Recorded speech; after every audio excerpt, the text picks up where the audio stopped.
Денеска во текот на оваа средба практично сакам да правиме повеќе разговор, затоа што оваа кампања се заснова на состојба што имаме во земјава 2 години. Многу работи се слушна, многу работи се видеа и веќе немаме ние што да откриваме ново или топла вода, туку повеќе имаме да констатираме што треба да направиме, да си утврдиме агендата колку брзо тоа да го изведеме, за да можеме да си ги консолидираме нашите државни институции. За да можеме да си ја консолидираме земјата, да можеме да си ја средиме земјата.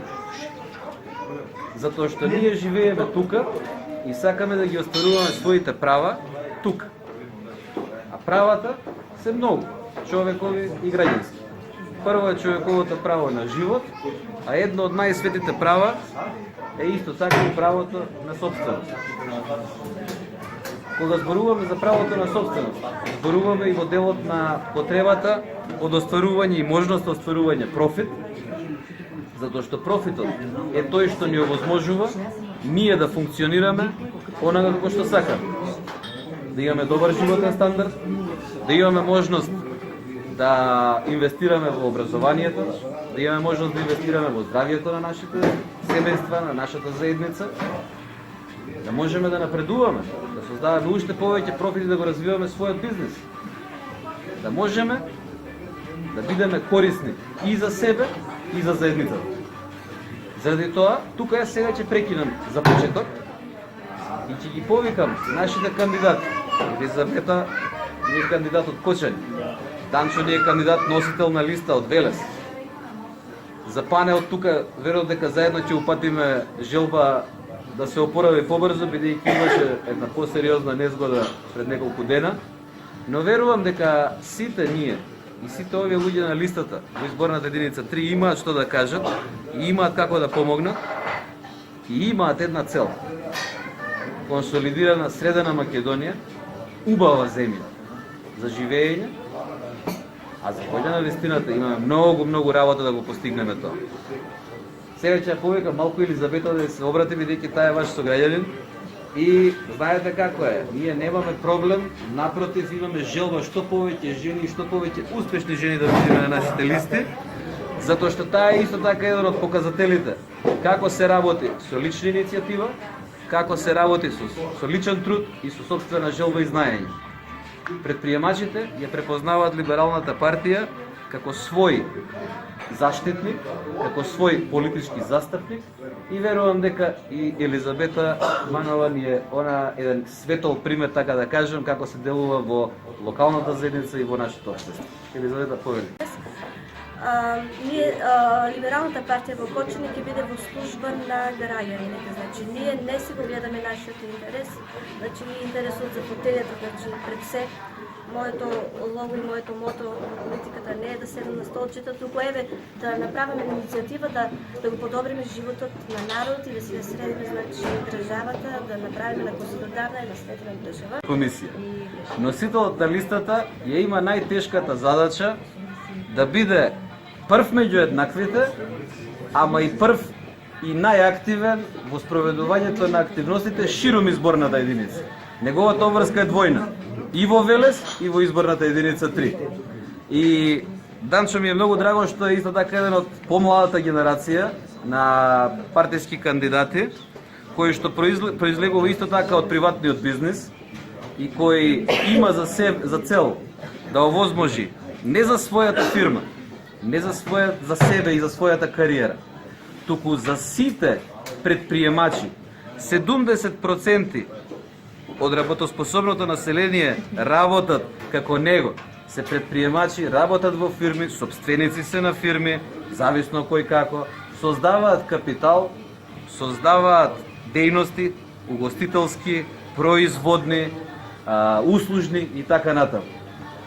Затоа прво ги повикувам оние кои го носат општеството и економијата на свој грб, да го кажат она што е потребно, она што го поминува и да кажат дека како и до сега, така и од сега, нивната задача е да создаваат функционален систем во кој секој ќе ги остварува своите потреби согласно можностите, но никогаш нема да биде напуштен или оставен од државата, хуманата држава Република Македонија и оставен на цедило во однос на предприемачките принципи. Предприемништвото е вредност, темелна уставна вредност, но и темелна вредност на економското функционирање. А да се подсетиме, нема пари, нема правда. Нема правда, нема мир. Значи, наравно учение, нема пари, нема мир. Данчо, повели. Добар ден на сите. Ви благодарам што дојдовте денес. Многу е важно овакви мали и средни обраќања со граѓаните, што имаме интеракција со овие, што можете да прашате што сакате и ние да ви одговориме, не да држиме демагогии и да кажуваме приказки како треба да биде. Сите знаеме како треба да биде. По краткиот разговор со господинот, без да ја прочитате програмата, секој нормален човек што размислува правилно, без да ја прочита оваа програма, знае кои мерки треба да се превземат за државата да ја биде. Треба само домаќински одговорно да се работи, ништо друго. Ние имаме неколку клучни работи кои ги спомнуваме секогаш на вакви средби, а тоа се од економски аспект. Сите сакаме да го подобриме квалитетот на живот. Сите сакаме децата да не ни бегаат во странство за да бараат подобар живот. Квалитетот, како што рече, да дојде до израз, нели? Да нема вработување со партиски книжки. Ако вашата ќерка е со факултет и со сите 10 ки она заслужува да дојде на работно место на кое што треба да биде, а не со партишки. Тоа е тоа што викаме одвојување на партијата од државата. Значи ние се бориме за тие човекови права и слободи. Тоа е основните постулати на либералите. Пазарна економија, демократија и плурализам и владење на правото со сите човекови права и слободи. Ние велиме дека буџетот треба да се намали, а не да се зголеми.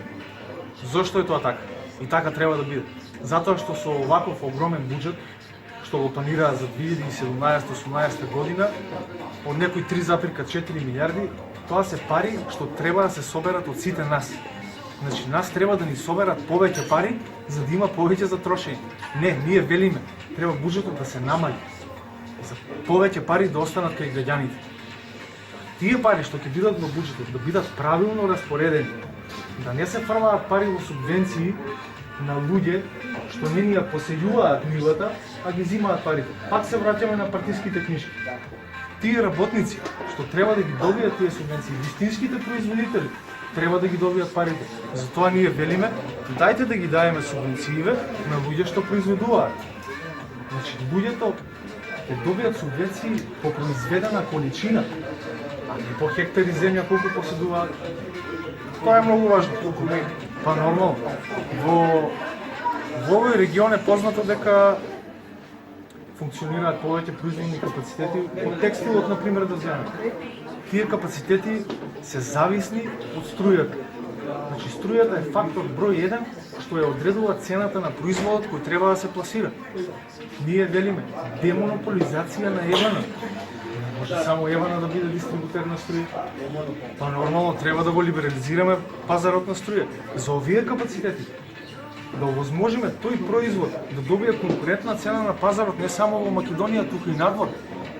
Кога ќе се намали цената на струјата, тој производ ќе добие, нели, и квалитет и полесно ќе се продава. И тука имаме еден проект исто кој го викаме македонски производ во секој дом од Балканот. Ајде да ги направиме нашиве производи македонски поконкурентни. Доста ги субвенционираме странците само да доаѓаат кај нас. Треба да ги помагаме првен домашните фирми. И тука се осврнуваме на моментот дека либералната партија вели микро, мали и средни бизниси. Ние сме тие 70% во државата што остваруваат за да го наполнат тој буџет. Благодарам, Данчо, но целата работа е да ви кажем и неколку практични мерки кои сакаме да ги спроведуваме веднаш што е можно побрзо, за да почне да тргне практично процесот, затоа што нас ни треба, така да кажеме, да се даде замаец, да фати обрт. Во една област само не може да се направи се што треба и од тука да тргне. Многу процеси паралелно ќе треба да ги водиме. Велиме дека нема да ги водиме само ние. Нас ни е јасно дека либералната партија е партијата, кандидатските листи на либералната партија се оние што ќе ја нивелираат разликата или ќе ја дополнат победата над владата на ВМРО, ДПМН и ДОИ. Слушам сега многу повици кои викаат: немојте да гласате за помали партии. Дајте ги сите гласовите за една опозицијска коалиција. Не бе луѓе. Прво, ние не сме либерали за да му правиме кејф на некого, туку за што сме либерали по душа и по убедување. И таа работа заврши. Ние одиме на избори, одиме да го земеме она што е наше, но не за да го земеме и да владееме, туку за да добиеме доверба, за да управуваме. Сите бараат власт за владење. Ние бараме можност да ги управуваме институциите и процесите, а партијата да не ви влегува во вашиот личен, семеен, малски живот, како сакате кажете. Тоа е прва работа.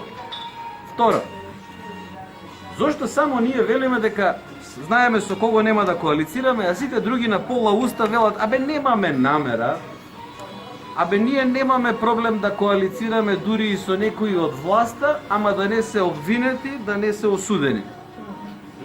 Знаете зашто не ја прифаќаме таа теза? Прво, затоа што не е еден, не се двајца, не се петорица во таа партија кои што го создавале тој систем.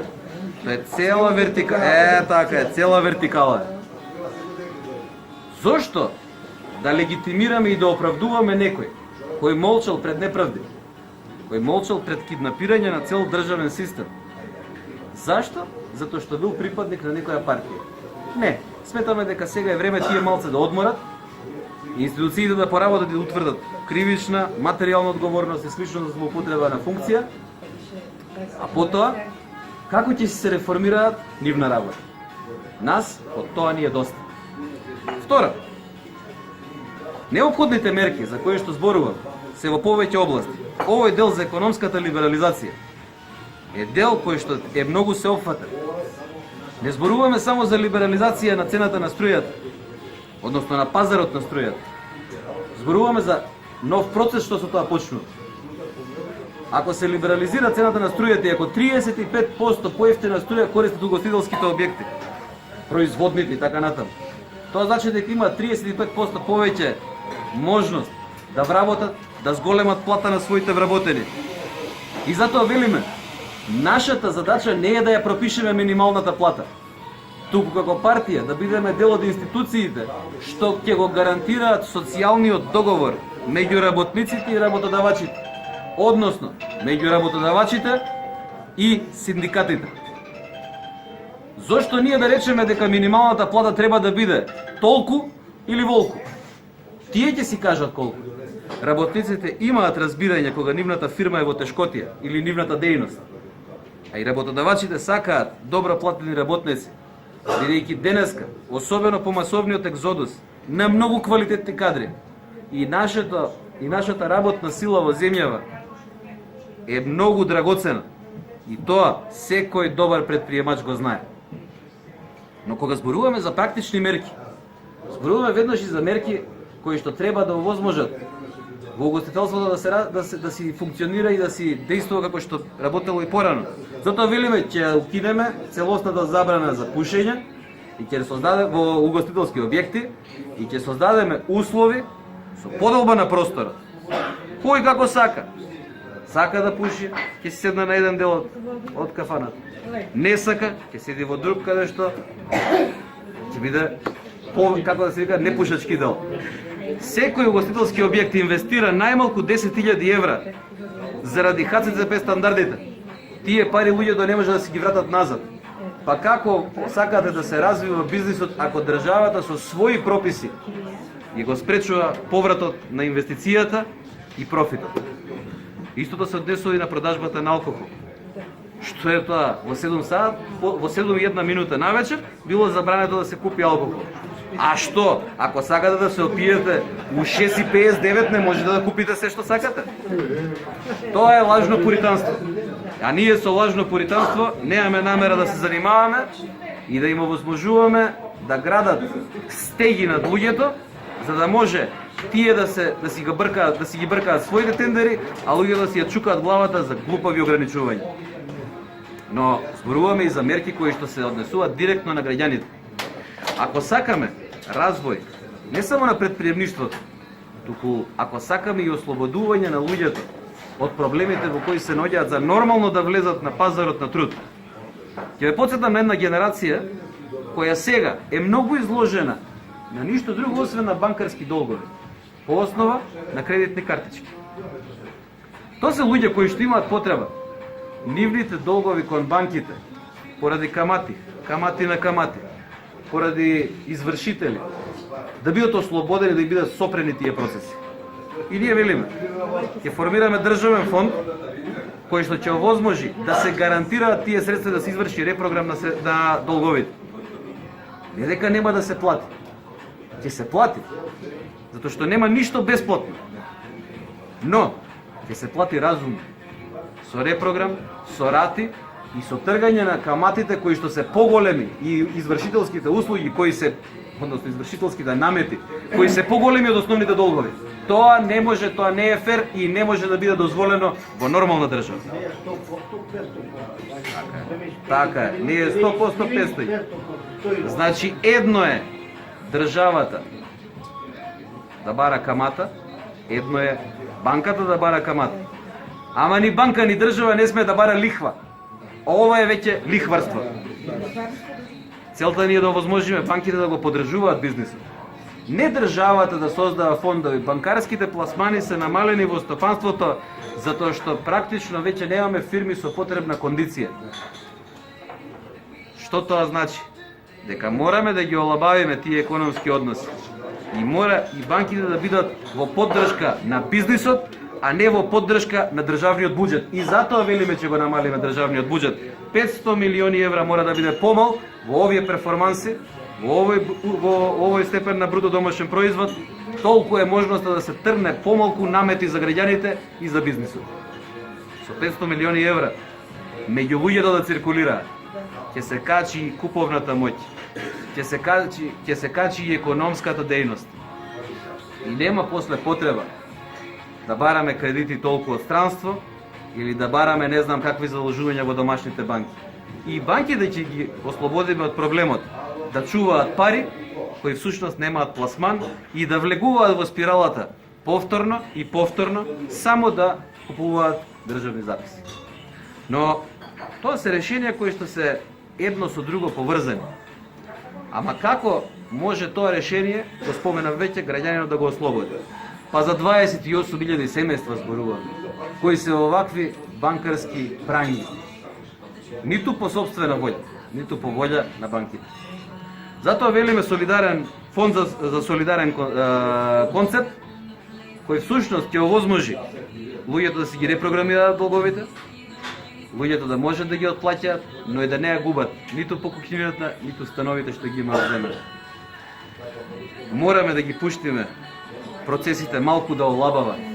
Мора да се либерализираме. Слушам некои како општество, како економија. Слушам некои ќе национализираат. Абе луѓе, времето на национализација помина одамна. Тоа време го надминавме во 90-та година. Тоа е завршено.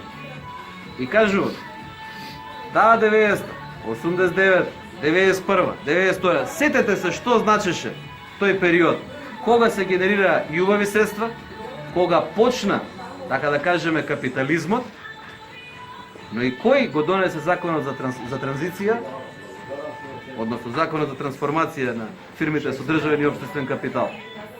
Две големи партии, што и денеска сакаат да останат само две и големи, заедно во консензус. А кој се спротивстави? Реформистите. Епа ние затоа не се срамиме да кажеме дека сме наследници на реформистите и дека го носиме тој дух. Исто како што немаме проблем да кажеме дека што сме сгрешиле, сме го платиле пред народот со сопствена одговорност.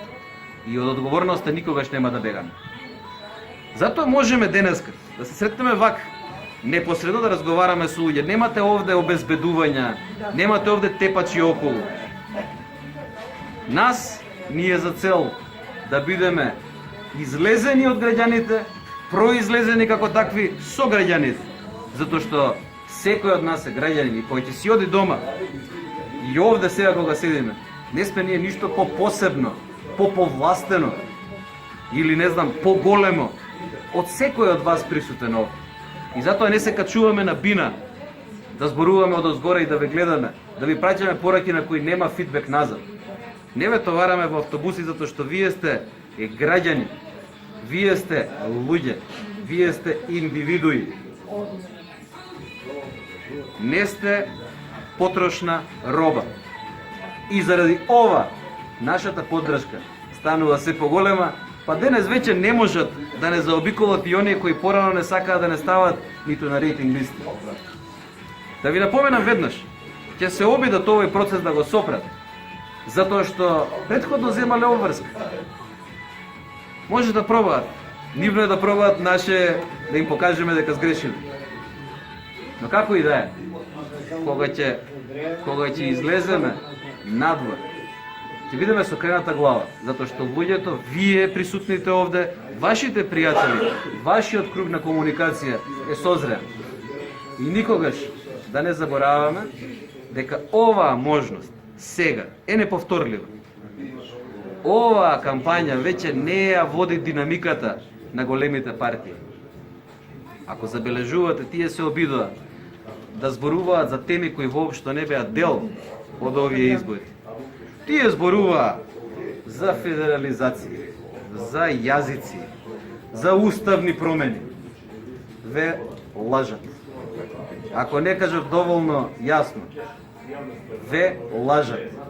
Односно, сакат да заборавите за што ни треба епилог. За криминал, за подземно договарање меѓу себе, за да остане оваа состојба така како што е. Овие избори не се ниту за федерализација, ниту за јазици. Да, имаше несечна изјава од лидер на најголемата опозицијска партија. Но тоа е нивен проблем. И да, лидерот на најголемата водеачка партија се обида да го киднапира прашањето и на него да си гради кампања. Многу едноставно зошто? Затоа што не сакаат да зборуваат за вистинските теми. Ова се вистински теми. Ова е вистинска тема, живот. Ова е вистинска тема, консолидација на институциите. Оти не може да оствариме ни едно право. Не можеме да живееме доколку нема институции што тоа ќе ни го овозможат и преку кои ќе ги оствариме своите интереси. Кога велиме дека ќе ги смениме овие работи како што се извршителските такси, нотарските такси. Значи кај нотарите се пренесени надлежности кои во ниедна нормална правна држава не се пренесуваат кај нотар. Ајде да одиме во делот на извршителите. Не може да тоа велиме, значи да ја бидам концизен. Не може делото за кое ви е утврден прекршок, ви е утврдена казна, да биде со повисока извршителска такса, односно наплата, одошто самото дело. Точка. Основен долг 30%, Точка. 70% извршител. Значи, извршителите не може веќе да бидат заштитени мечки, заради тоа најавуваме промена на два закона во овој дел. И за извршители, и за нотари. И нотарите имаат и самите проблем, бидејќи добија надлежности кои воопшто не ги бараат. И второстепена постапка за жалба. Браво. Тоа значи дека кога зборуваме за прагматични решенија, зборуваме за решенија не само во делот на извршители и нотари. Зборуваме за прагматични решенија кои што треба да ги држат младите функционални, кои што сакаат, кои ќе им ги отворат, хоризонтите. А за тоа ви треба такво образование. Кое е ова образование што ние денеска го имаме, како беше со Кембридж програма во основното училиште? Па Кембридж бре универзитетот ќе го запалеа ако знаеа дека ова било Кембридж програма во Македонија. Прва работа. Второ, што е таа цело време желба да ги држите луѓето во страв и во меѓусебна контрола на стравот. Тука го земам секогаш примерот со една меѓусебно, така да го наречеме, екстерно тестирање што си го прават и наставниците меѓу себе. па колективите ги закараа внатре едни со други, луѓето. Истото се однесува, значи тоа мора да се укине. Исто како што мора да се укине задолжителното средно. Средното ќе си биде опција која и порано, пред да биде задолжително, 87% од основниците ја користеа. И да ја вратиме природната селекција во образовниот процес. Но тоа значи и укинување на екстерното образование, се извинувам, укинување на екстерното тестирање во основното образование и враќање на нормалниот систем на оценување со нумеричко. Ова сега имаме ние описно, имаме вака, имаме така, наставниците не знаат, глава не може да кренат од проекти кои им ги бараат од непознати причини, родителите исто така не знаат како попрво да стигнат со проектите кои што родителите, ама да бидеме искрени, и бабите и дедовците. Да. И сите си, така, сите си чукаме главата. Јас ќе ви кажам, мене ми рекоа дека треба за проектот, значи, проблемот ваш, и мој проблем, и мојот проблем, и ваш проблем. Јас требаше да направам струјно коло, односно, син ми требало да направи струјно коло во второ оделение. Абе, луѓе, ја на 40 години не знам струјно коло да направам. Не гледам дека нешто ми фалело со тоа. Јас не можам да бидам и електричар, и механичар, и политичар, и банкар, и лекар. Луѓето ќе си бидат тоа што сака. Ама во второ оделение, јас навистина би сакал синот или ќерката на министерот за образование или на заменикот министер за образование да ни направи пред сите една презентација како се прави струјно коло. Мислам дека тоа е веќе смешно. Зборуваме за такви примери, но зборуваме и за други работи. Многу прагматични. Зошто да не има возможиме на луѓето да се лиценцираат и паушално да бидат оданочувани кога вршат дејности кои не се класични дејности на пазарот? Од бейбиситинг до давање часови. Па за да ве прашам, ако луѓето можат да си заработат со своето знаење и за тоа легално да им платите и да бидете секни што вашето дете или вие ќе научите нешто плюс, зашто ние треба да ги тераме да работат на црно? Нема потреба. Напротив, ние треба да се гордееме со тоа што тие сакаат да ја стават своето знаење во функција. Тука се некои атипични примери за кои ниту една партија што не го брани предприемништвото нема да биде заинтересирана. А пак ќе се вратам. Без предприемништво нема.